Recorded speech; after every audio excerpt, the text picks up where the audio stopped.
Formada na Universidade de Coimbra, Ana Marisa Calhoa esteve vários anos na Petrobras como gestora de exploração geóloga. Após esse percurso, foi conselheira da Secretaria de Estado da Energia e atualmente preside na Associação Portuguesa de Bioenergia Avançada, uma associação sem fins lucrativos dedicada à promoção da bioenergia na transição para a economia circular.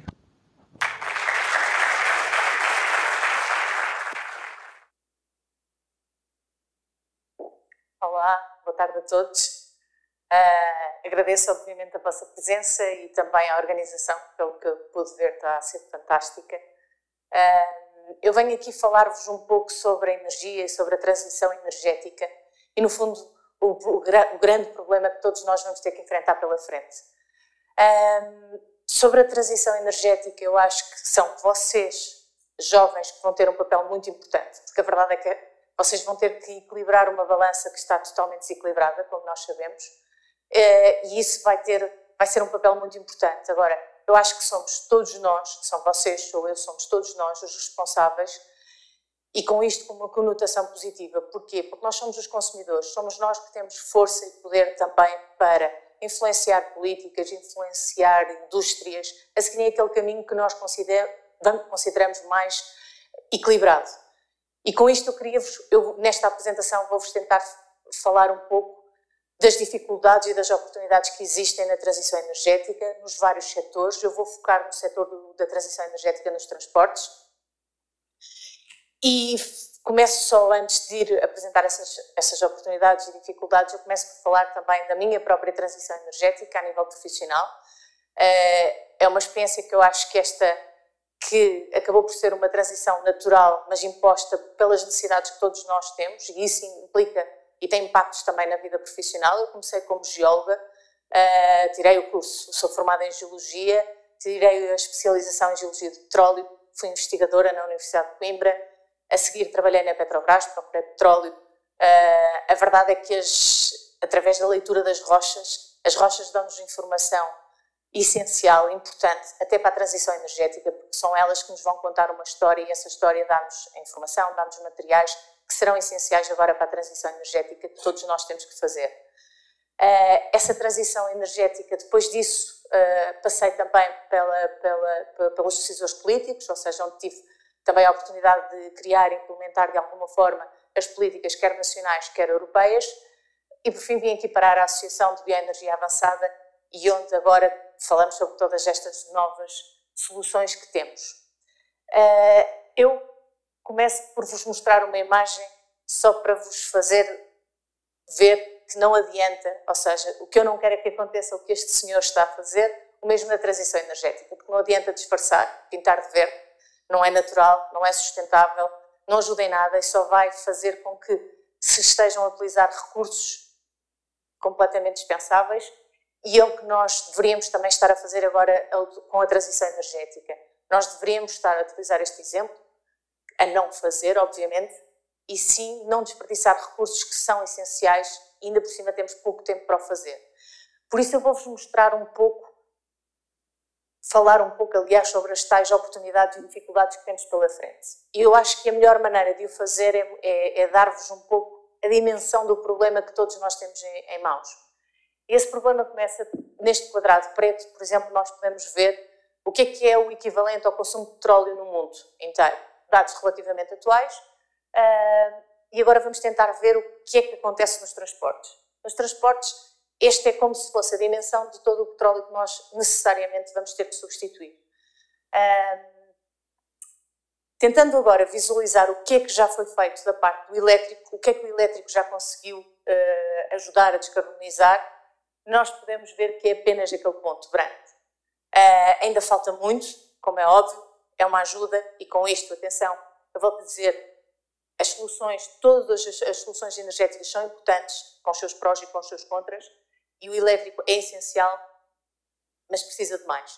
Olhando por exemplo, para os dados da Agência Internacional de Energia, o que é que ela pensa para atingirmos esta neutralidade carbónica, o caminho que vamos ter que fazer, qual é o cenário que eles apresentam para 2040?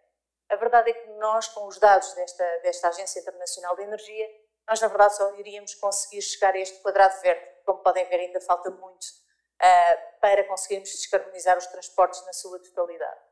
Se tentarmos duplicar este cenário para um cenário otimista, ajuda, mas também não chegamos muito longe.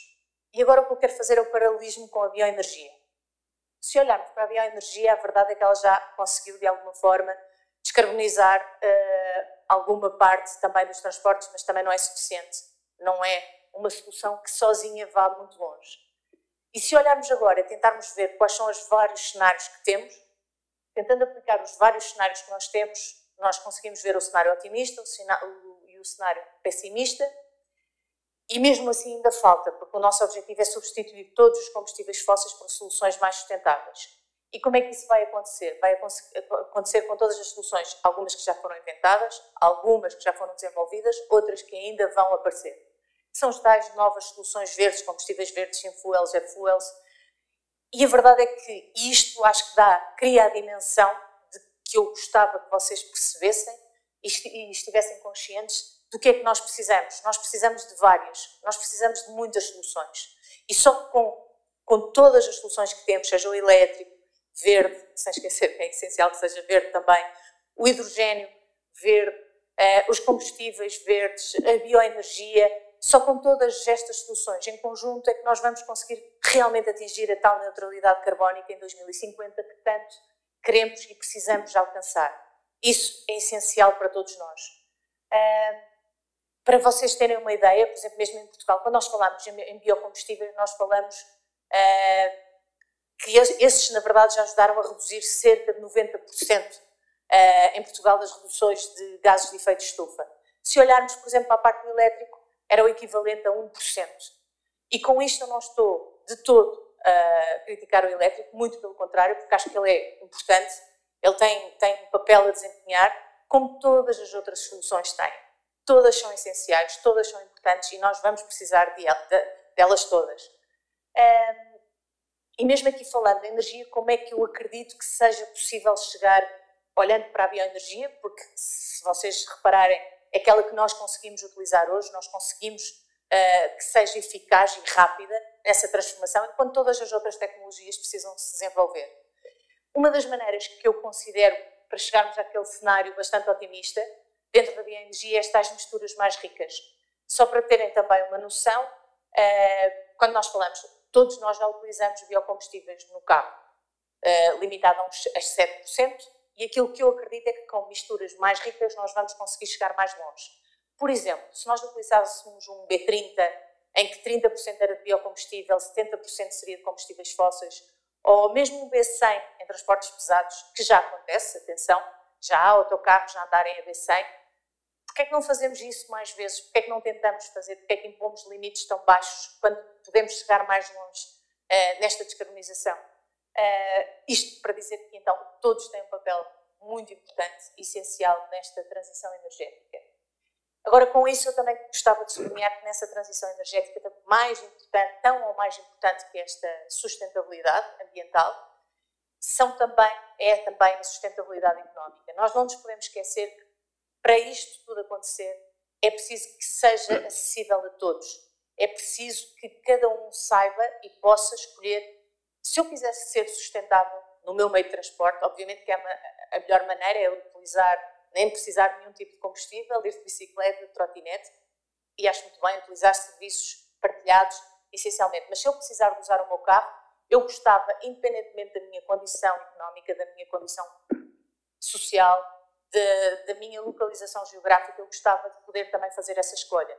E por isso, não estar limitada à única e exclusiva. E a verdade é que quando utilizamos bioenergia, ninguém me obriga a trocar de carro. Eu não sou obrigada a ir comprar um carro novo. Eu posso utilizar o carro que tenho hoje e continuar a ser sustentável e poder fazê-lo. E eu acho que isso é o principal. E agora, vou pegar, quando falamos em biocombustíveis, existem alguns mitos que estão associados a esta questão. Esta associação, que neste caso que também represento, nós falamos dos biocombustíveis avançados. O que é que são os avançados? São aqueles que utilizam resíduos.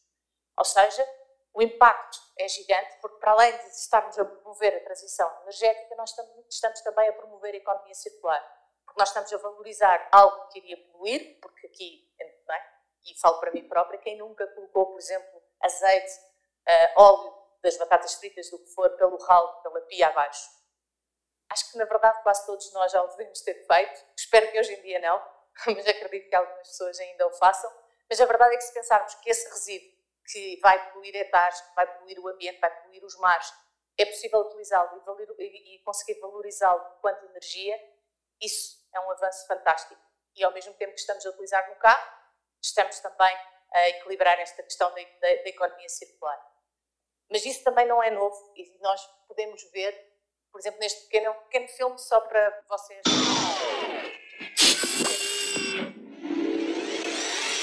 Marty! You've got to come back with me! Where? Back to the future! Wait a minute, what are you doing, Doc? I need fuel! Go ahead, quick, get in the car! No, Doc, I just got here, okay? Jennifer's here, we're gonna take the new truck for a spin. Well, bring her along. This concerns her, too. Hey, Doc, we better back up. We don't have enough road to get up to 88. Roads? Where we're going, we don't need roads.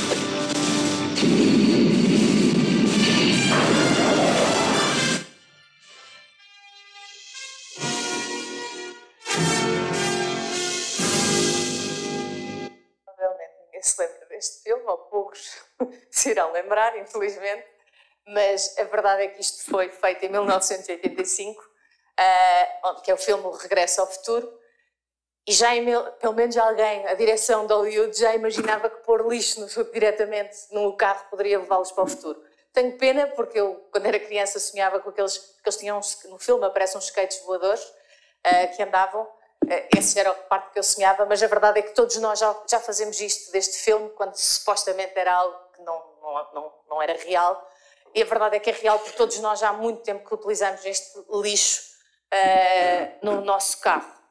Por isso, esta é a mensagem que vos quero deixar, essencialmente, porque são vocês, esta new generation, que vão ter um papel crucial nesta transição energética. São vocês que vão conseguir mudar algumas coisas e eu gostava que, no futuro, não se estivesse limitado a uma única solução, ou duas no máximo, porque existem outras.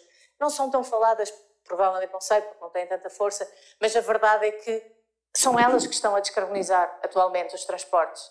E nós podemos potencializar, porque a verdade é, enquanto existir lixo e enquanto existir combustíveis fósseis, nós podemos desenvolver esta bioenergia cada vez mais, como todos os outros combustíveis, o biometano, o biogás, que também utiliza esta parte de resíduos. Há inúmeras soluções que podem ser utilizadas. Eu quero acreditar, por exemplo, que no futuro, apenas uma imagem ilustrativa, eu quero acreditar que cada um de nós, daqui para a frente, possa ir a um posto de abastecimento e eu possa escolher, mais uma vez, consoante a minha condição económica, social, desde que saiba e que eu possa, todos vocês possam ser agentes ativos nesta questão da transformação, que é essencial. Eu acho que é importante que todos tenhamos consciência e que todos possamos ser esses tais agentes ativos. E esta é a principal mensagem, espero que tenham ficado com a dimensão do problema que têm em mãos. Temos todos, obviamente, mas vocês também vão ter, porque vocês vão ter que resolver o problema tal como nós também estamos a tentar resolver. E espero que seja possível e de preferência com muitas opções. Obrigada.